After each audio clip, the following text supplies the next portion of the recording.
very steady hand. It's very important.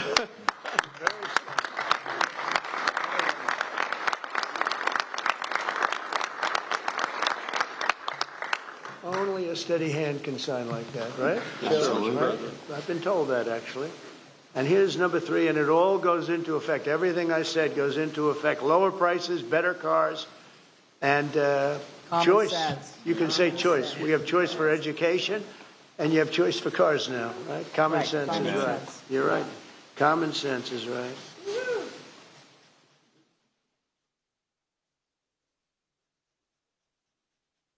Okay, now I can give you the pen. And I'll give you these.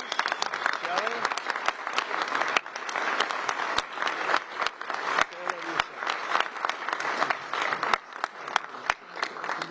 Thank you, Mr. President. Okay, you'll take these. Pass these around, fellas. Where's John James from his father? Oh, thank you. Yeah, you have one, John? Yes, sir. Thank you, Mr. President. Pass them around. Okay, everybody. There's a few extra. You're going to take them and give them to someone who people. Okay?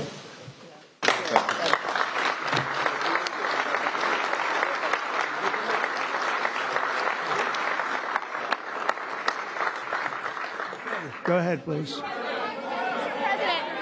Mr. President, help! All right. Brian, yeah, please. Yes, sir. I have some very close friends who run some of the largest auto dealerships in Southern California, Rusnak Automotive Group. Good. Their message to you, they're 100% behind you right now. They know they're going through some soft sales period. It's true. They're in it for the long haul. What's your message to thousands of auto dealerships across this country that are kind of navigating through this tariff? Yeah, they're going to do better than ever before. They're going to sell cars in America at levels that they've never even thought of before. And they're going to make more money than they ever made before. It's going to be great. They're going to be selling a better car, too. It's going to be a better product. And they're behind you 100%. I know. I know that. They have been behind me, right? They knew it was right. They've been asking for this for 25, 30 years, in all fairness. No, they're very happy. I told you the Auto Workers Union, we got tremendous votes. But they like me today even better than they did on Election Day on November 5th because they see the results now. They're all happening. And yeah, and they have plants moving in, Brian. A lot of plants are moving in. Thank you very much for that question. Yeah. Was Governor Gavin Newsom trying to kill the auto industry?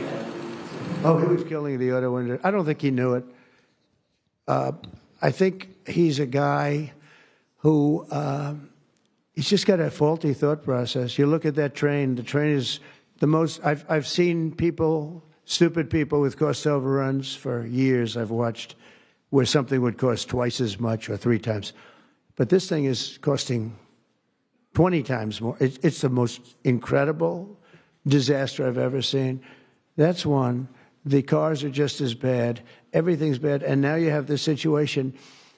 So his own sheriff, who's a good man, by the way, said 2 days ago or 3 days ago that we could not have done this without the military. They were going to take over this whole, they couldn't have done it.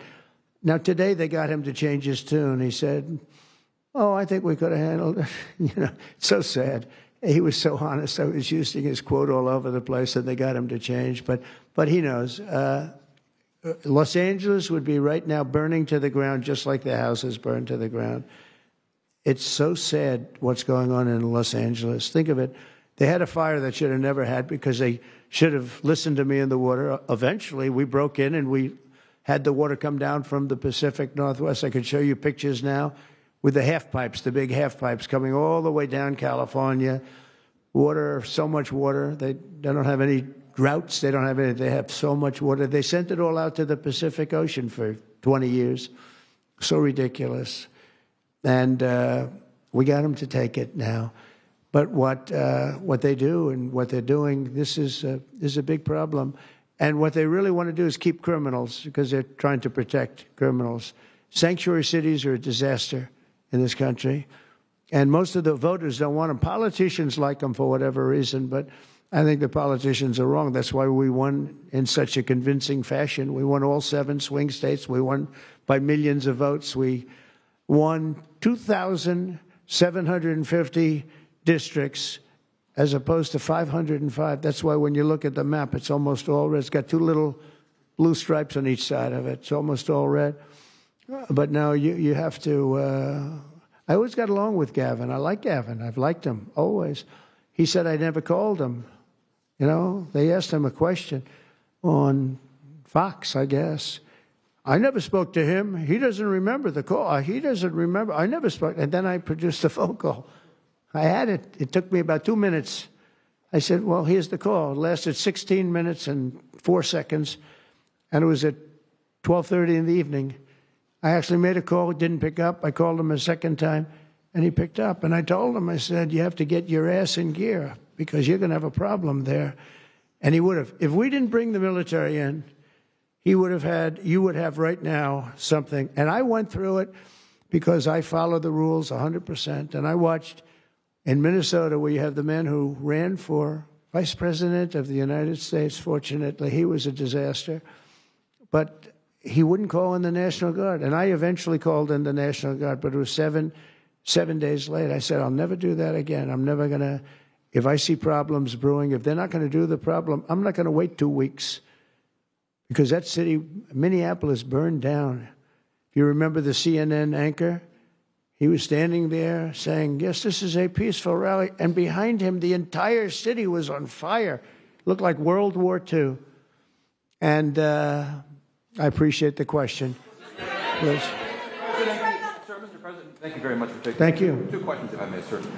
First, the terrible, horrific plane crash in India today. I'm sure you saw the images on TV.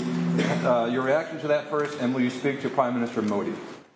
The plane crash was terrible. I've already told them anything we can do. It's a big country, a strong country. They'll handle it, I'm sure. But I let them know that anything we can do, we'll be over there immediately. But it was a horrific crash. It looks like most are gone. They actually maybe have a couple survivors, which is just heard. But that was a horrible crash. Nobody knows. Nobody has any idea what it might be. I gave him a couple of pointers. I said, maybe you'll look at this or that. You know, we saw the plane. It looked like it was flying pretty well. It didn't look like there was an explosion. It just looked like the engines maybe lost power. But, boy, that is a terrible crash. It's one of the worst in aviation history. Yeah, second? Sir, that conflict with Iran can be avoided. Well, I'd love to avoid the conflict. Iran's going to have to negotiate a little bit tougher, meaning they're going to have to give us some things that they're not willing to give us right now. I'm the last person. I've kept us out of wars. We defeated ISIS completely, 100%, and I haven't had it's peace through strength. I believe in peace through strength. We're the greatest military in the world. I rebuilt the military, as you remember, for 4 years. I rebuilt the military, and then we gave a chunk of it away, but it was still peanuts. It was a lot, but it was peanuts compared to what we rebuilt.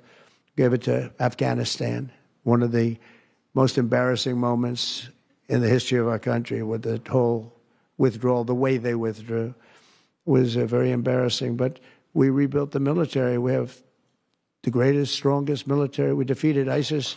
We defeated ISIS.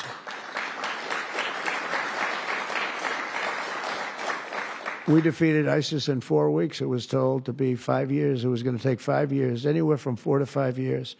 We did it in 4 weeks, with, by the way, headed by the general who's now the head of the Joint Chiefs of Staff. That's why he's there. He said it would take 4 weeks, and he did it in 4 weeks. He did actually a little bit faster. So we have a great country, and we're going to keep it that way. And when it comes to Los Angeles or other cities, if we see other cities are gearing up, and these people are agitators, they're paid, they're professionals, they're insurrectionists, they're troublemakers, they're all of those things. But I believe they're paid, and we're going to find out through Pam Bondi and her great staff, her great people at Justice, who they are. And, Mike, I think you're doing some investigations in that in Congress, but we're going to find out who they are because they're really I think what they're doing is unbelievably illegal. Just one thing. So they took the bricks away from people. They're walking in with satchels of bricks. Now, why do you have bricks? You have bricks because you throw bricks. They're very potent. If they hit you, they kill you. And they took them away. The military took them away. They saw him. What the hell is this? The guy could hardly carry me. Many bricks. He's Strong guy, couldn't carry him. And they saw that, and they took him away. Then they found others with bricks.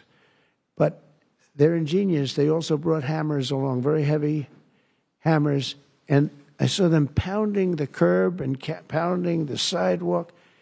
And it was like a military operation. This guy's pounding strong, boom, big shots. And it was breaking up granite, the granite curbs.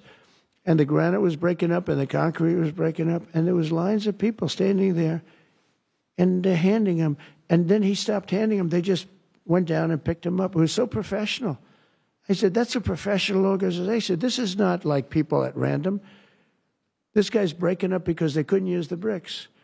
So who would think of this even? Did a lot of damage. A lot of curbs are broken. A lot of sidewalks broken. But I never saw that before. That's one I haven't seen. I thought I saw it all. And they have it on tape. And with that, people get killed. You know, they go to the bridges and they drop the concrete off the top of the bridge with a car coming along at 70 miles an hour and the person dies. We had a lot of car problems. You saw that. They were all over the road. They were littered all over the road where the cars got stopped by concrete going through the front windshield. Now, these are bad people. If we didn't go, Los Angeles right now would be on fire. It would be a disaster. And we stopped it. And last night was very good. Nobody showed up. You know why they didn't show up? Because we were there. If it was just the police, because the police are great. I know those police, they're great, but they're told not to do anything. They're not allowed to act. Thank you.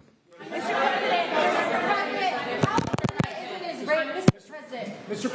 President, how imminent is an Israeli strike on Iran? Well, I don't want to say imminent, but it looks like it's something that could very well happen. Look, it's very simple, not complicated. Iran cannot have a nuclear weapon. Other than that, I want them to be successful. I want them to be tremendous. We'll help them be successful. We'll trade with them. We'll do whatever is necessary. You know, I stopped a war between India and Pakistan. And I stopped it with trade. I don't think I've ever seen a story written about it, but it was pretty cool. They were getting ready. Pakistan was their turn to hit, and eventually they're going to go nuclear. And I stopped it. I called each. I respect each leader greatly. I know them.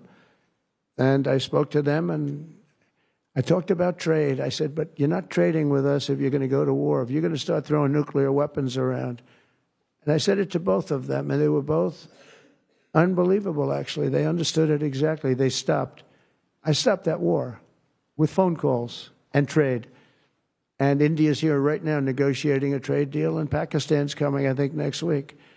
And I'm very proud of that. Nobody died. The nuclear weapons, they each have very severe, very substantial numbers of nuclear weapons. And I think we should get some credit for that. You know, the whole Republican Party should, because that's their mindset. Please. Mr. President. Yes, ma'am. What? On your China deal, Mr. President, are you still concerned about the national security issues with Chinese students studying in the United States? Look, I've always been in favor of students coming in from other countries. That includes China. And we have 500,000 Chinese students coming in. I've always been in favor of it. Does it mean that you have to watch people? Yeah, you have to watch students, but you have to watch other people also.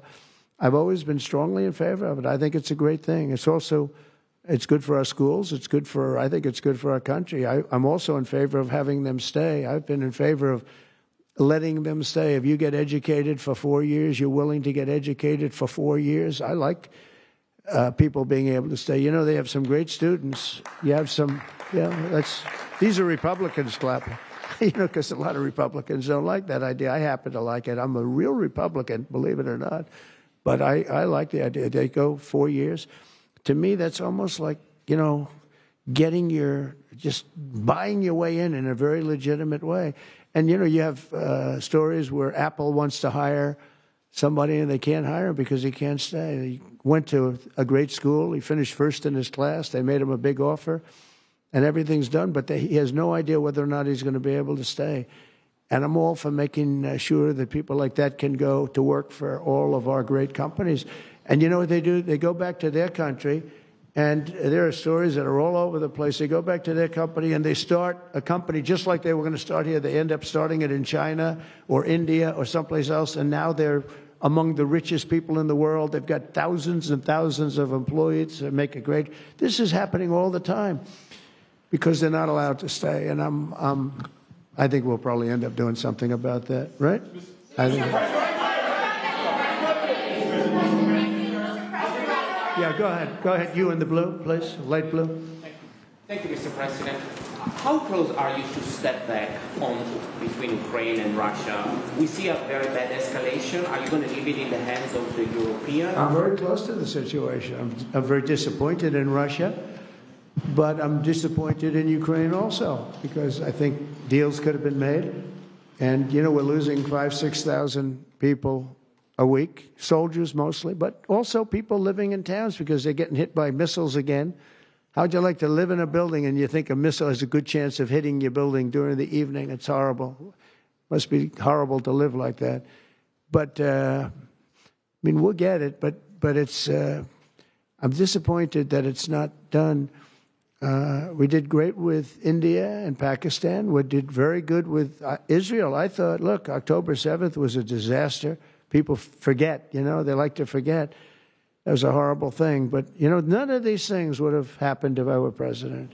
If I were president, none of it would have happened. You wouldn't have the Israel problem. Iran was broke. They had no money. We had big sanctions on them. Biden immediately let them get rich, $300 billion they have right now. But they had no money for Hamas or Hezbollah. They had no money for anything. It was perfect. We wouldn't have had inflation that was caused by oil, Chris. The oil price went through the roof. It was also caused by their spending, but it was caused more by oil than anything else. The oil went so high, got close to $100 a barrel, and that also kept the war going with Putin because at $100 a barrel, that was a big money-making experience.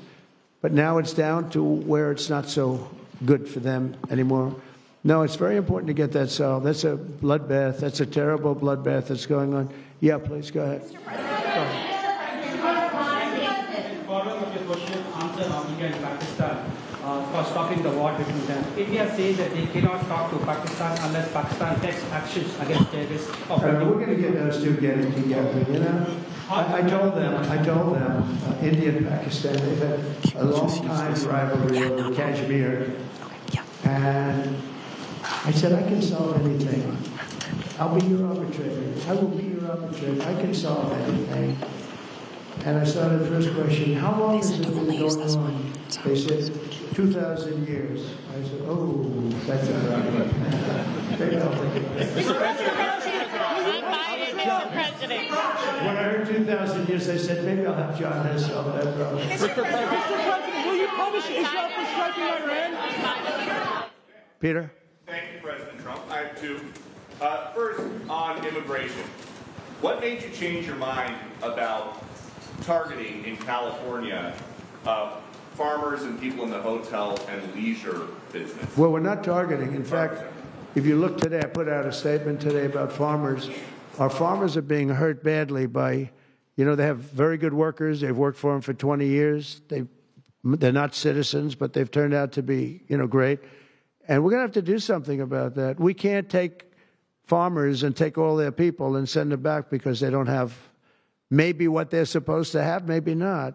And you know what's going to happen and what is happening? They get rid of some of the people because, you know, you go into a farm and you look and people they've been there for 20, 25 years and they've worked great and the owner of the farm loves them and everything else. And then you're supposed to throw them out. And you know what happens? They end up hiring the people, the criminals that have come in, the murderers from prisons and everything else. So we're going to have an order on that pretty soon, I think. We can't do that to our farmers. And leisure, too, hotels. We're going to have to use a lot of common sense on that. And my other question about the Middle East.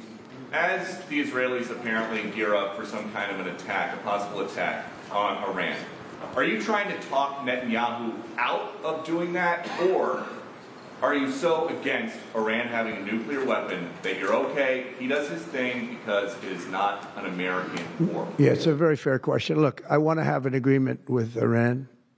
We're fairly close to an agreement. We are fairly close to a pretty good agreement. It's got to be better than pretty good, though, but it's got to be, I'd much prefer an agreement. As long as I think there is an agreement, I don't want them going in because I think I would blow it. Might help it, actually, but it also could blow it. but we've had very good discussions with Iran. Whether or not we get there, I can't tell you, but it'll happen soon. I say this, Peter, very strongly. They can't have, whether it's going in or not going in, they can't have a nuclear weapon. I'd prefer the more friendly path. Tell us what the Israelis told you that made you start to evacuate the dependents of servicemen and women who are stationed in the Middle East. They didn't tell me anything, but I said, look, there's a chance of massive conflict. We have a lot of American people in this area, and I said, we got to tell them to get out because something could happen soon. And I don't want to be the one that didn't give any warning and missiles are flying into their buildings. It's possible. So I had to do it. I had the choice. Do I do it or not? Doing it has its downside, but it also has its upside. Like you're going to save a lot of lives if it should happen. Hopefully that doesn't happen. Right? Thank you.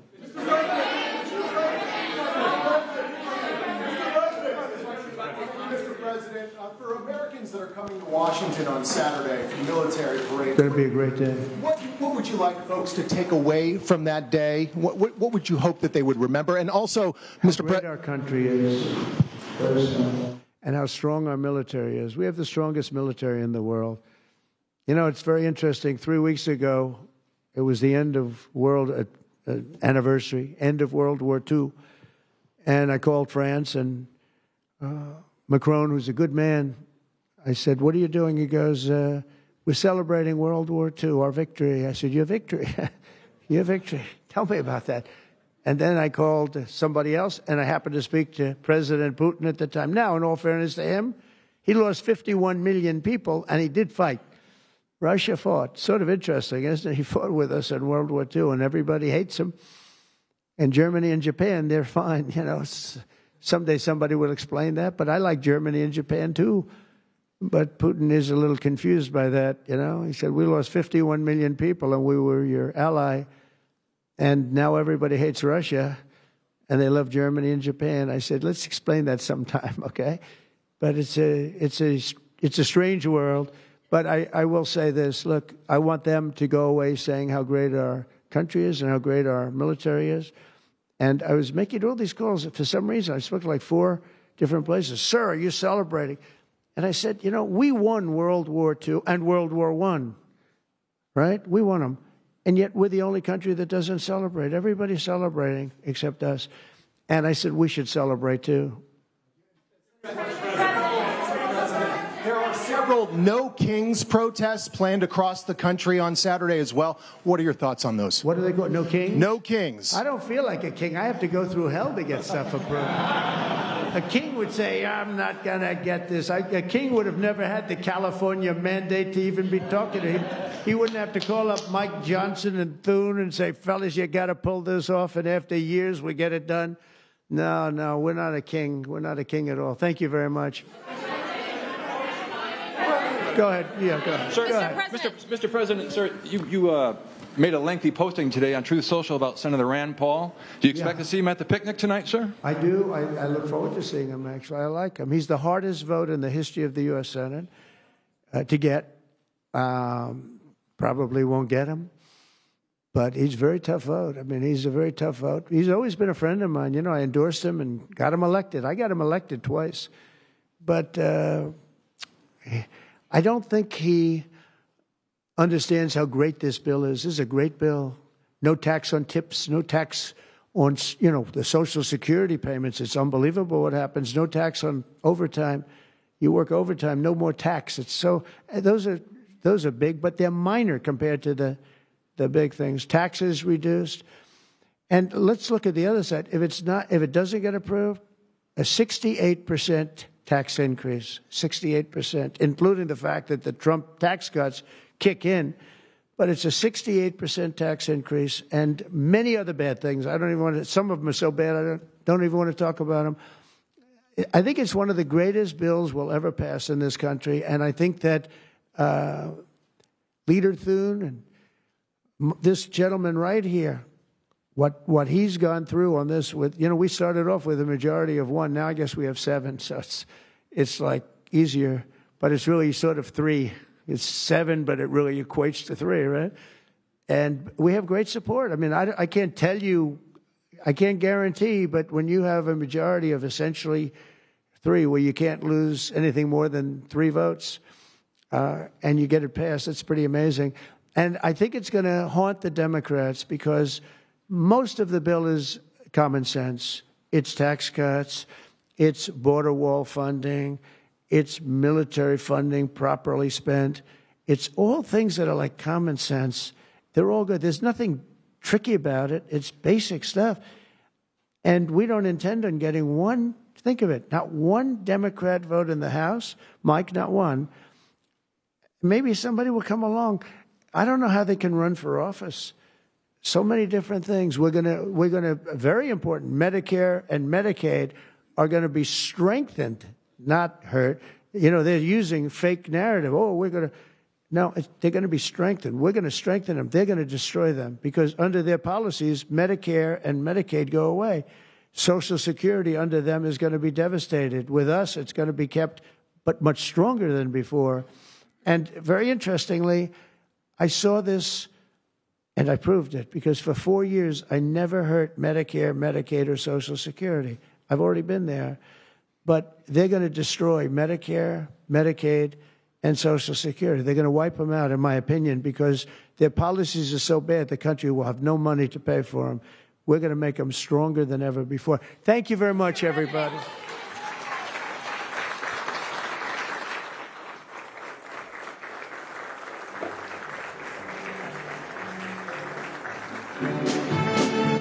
Right, live from the White House, President Trump covering many topics from the auto industry to tariffs to the LA riots, all before signing a few bills targeting California's electric vehicle mandate.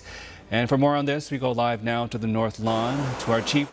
One America News Network, your source for credible, honest, unbiased reporting from around the world, has just launched a live 24/7 365 days a year uninterrupted cable feed on YouTube. And it's only $5.99 per month. Now you can watch One America News Network live anytime, anywhere in the world. Go to our YouTube page and click here to become a member today. One America News Network, your source for credible, honest, unbiased reporting from around the world, has just launched a live 24/7 365 days a year uninterrupted cable feed on YouTube. And it's only $5.99 per month. Now you can watch One America News Network live anytime, anywhere in the world. Go to our YouTube page and click here to become a member today. One America News Network, your source for credible, honest, unbiased reporting from around the world, has just launched a live 24/7 365 days a year uninterrupted cable feed on YouTube. And it's only $5.99 per month. Now you can watch One America News Network live anytime, anywhere in the world. Go to our YouTube page and click here to become a member today. One America News Network, your source for credible, honest, unbiased reporting from around the world, has just launched a live 24/7